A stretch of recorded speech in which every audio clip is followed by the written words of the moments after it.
இந்த டாஸ்மாக் மாதிரியே பல டிபார்ட்மெண்ட்லயும் மறுபடியும் சொல்றேன், கட்சி நிதின்ற பேர்ல அடிச்ச கொள்ளைய ஒண்ணு ஒண்ணா கவர்மெண்டோட கஜானாக்குள்ளேயே கொண்டு சேர்த்துக்கிட்டே இருக்கிறாங்க.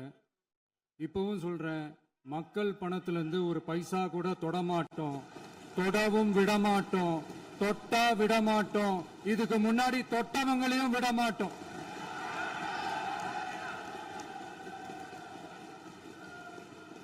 ஒவ்வொரு ஊழலா வெளியில வரும் போலே,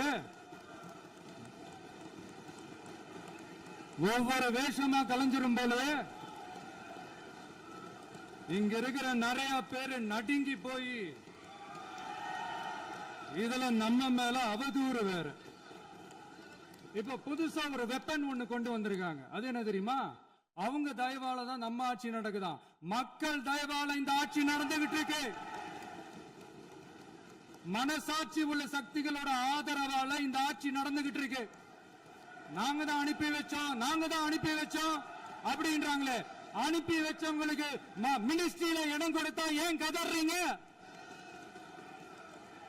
ஏன் இவ்வளவு கோவம்? ஏன் இவ்வளவு கதறல்?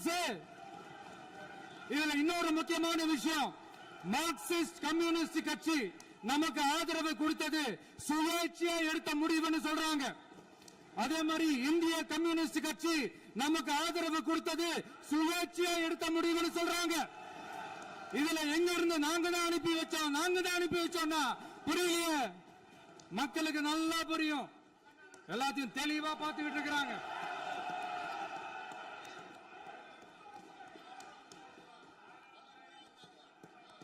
முதலமைச்சர் கண்டினியூ பண்ணலாம். மாண்பு முதலமைச்சர்